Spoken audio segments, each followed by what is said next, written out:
a lot of viewers, welcome back. I hope you are enjoying this show on coffee. And of course, I think Moshe is giving you a very detailed story on what it means to get that green bean into our beautiful coffee cup. So it's quite a long process, correct? It is a lengthy process, and we invest a lot of our time and effort for Absolutely. it. Yes. Now, let me ask you, tell me about roasting. What are the issues with roasting?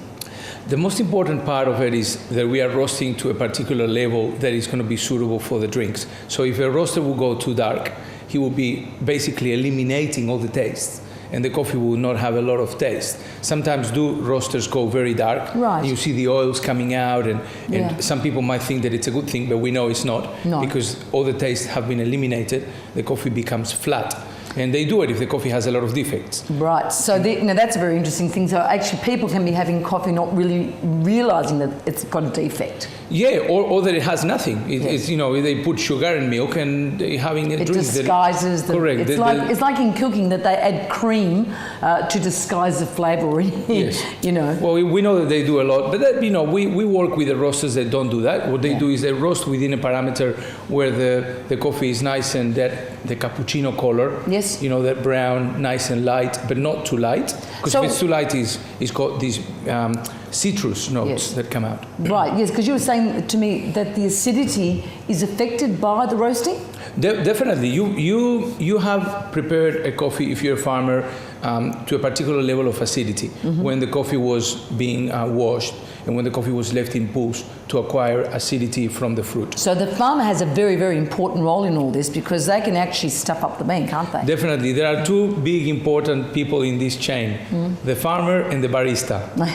We are all following the barista and the farmer everywhere because that's what is really happening here. Okay. Obviously, the roaster has an important role. He needs to make sure that the coffee is roasted to the parameters required by the product managers that have told him this is how we want the product ready. All right. Now, just to recap with our viewers, with the roasting, tell me about the pops because you get two cracks, don't you? Well, there are 5 parameters that I always discuss with roasters to look at. The first parameter they need to look at is the color. Right. So that's really their aim, number 1. Number 2, the temperature. Right. They know that they drop coffee at certain temperature of the drum, and then they make sure that the coffee comes out when it reached another temperature. Okay. That's that. Then you have the noise. You do hear a crack on the coffee when it's popping up. Like what? Opening. Pop! Yeah, they call it a crack. The first crack and a second crack. Yeah. You can go through it without listening to all that, but that's what you have as an experience on your noise. Then you have the time. The coffee cannot be roasted for too long because it will be baked. Yes. So what they do is they try to make coffee roasted, anything between 15 and let's say 17 minutes. Okay. And that's the parameter. And then what do we have left? So we have noise and the smell. You need to smell the coffee to make sure that the coffee is not burning. That is the thing that is the most important thing in your senses, really. Definitely, but the aroma comes really from the grinding. Okay. So the actual smell for the roaster is more smelling that the coffee is within a parameter that is acceptable for him. All right. Now, I guess the next thing I want to ask you is grading. Tell me about the grading process, because this is a pretty... So this is now the most important part for us, the traders and the people that deal with the farmers. What do you call yourself? I just call myself a coffee man. I don't think you are. You're much more than that. But this is what we do in life. We deal with coffee. So what we do in grading is we first look at the coffees raw as they're provided from the farmers, and we make sure that the amount of defects that are on those lots are within the parameters agreed. We look at the color of the green bean. If it's not too light, the coffee is not dehydrated, the coffee is still moist.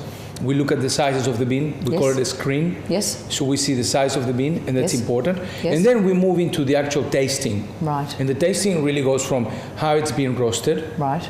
How we grind it. Yes. And then we smell the ground. Very important, because you can pick up any defect when you ground the coffee. Okay. And you can say, okay, there's in here too much acidity or too much bitterness. You can smell hints that can tell you the coffee might not be right. Okay. And then you move into the actual tasting. Once you put the water, you break through the coffee. So you put the ground coffee in the bottom of the glass? You put the ground coffee, you fill it up with hot water. Hot water. And then you break the surface of the cup. Because all the impurities will rise to the surface, don't they? No. The coffee will be up, and then the coffee sinks. Yes. So as coffee starts sinking, you break it. Okay. It would form a crust, and you break that crust, and you can really get. Like with the spoon? Yeah, not like that. I will show you how we break it. We simply cut it through, and we get to the first smells, and then we clean it up. Although coffee sinks, we clean it up as if we're waiting for the plunger to work on its own, and then we taste, and we check on consistency. We try to taste anything between 4 and 6 cups. In this case, we're going to be tasting 5. Okay. And on these coffees, 6. No, we're going to be tasting 6, sorry. Yeah. And then in these 6 coffees, we're going to be checking that it's consistent every lot. And we compare between lots. And can I ask a question? When you're actually tasting, comparing, so are you looking for smells? Mouthfeel? Initially the smells. Yes. Then you check your front of your palate. Yes. And you see what tastes are there that might not be right for you or might be correct. All right. Because the front of your palate normally gets all the sweetness, doesn't it? Correct. And the acidity comes down the sides of your tongue. Down the side. But our intention is to screen out what might not be right. Okay. If there are particular nice things about the coffee, we leave that for the blenders. Okay. We are like customs. We are the ones that say no to a coffee if the coffee is not right. Okay. And then how much pepper, how much salt, how much sugar you want in, that's up to the consumer. Correct. Ah, interesting. Quality assurance. Well, quality assurance really starts on our cupping on the farms. When we go to the farms, we do that tasting that we spoke about. Okay. And we then do it again here when the coffees arrive. Okay. And then we go to the coffee shops, we speak to the baristas, we talk to the clients, and we follow the coffee all the way through to the table. It's amazing. And you know, viewers, Moshe was just telling me that when the coffee sacks, what are they called? The coffee bags. The coffee bags arrive, you know, they can be in various kilo lots, can't they? They Correct. can be up to 70 or... So what we have is these, Brazil and African nations, most nations in Asia as well, like India and Papua New Guinea, they have 60 kilo bags. Colombia, in the other extreme, they have 70 kilo bags and much bigger. Yeah. I wonder why it's so big, but that's the way it is. And then 69 kilos, Central American coffees. And one person sometimes is lifting 2 bags there. Which is amazing. So that could be up to 120 to 140 kilos. And yet, what are the laws in this nation here? In Australia, I think that legally we can only lift 12.5 kilos. So we should have about 4 people per bag. That's ridiculous. Okay. That sounds ridiculous. Well, that's the way it is. There's lots to know about coffee, and there's lots that you can do with coffee. Now, Michelle, you're going to stick around? Definitely, I want to try that. When we come back from a very short break, of course, my friend Dominic is going to be showcasing coffee on top of pizza. That sounds ridiculous, doesn't it? I don't know. Fantastic. We're going to try it. All right.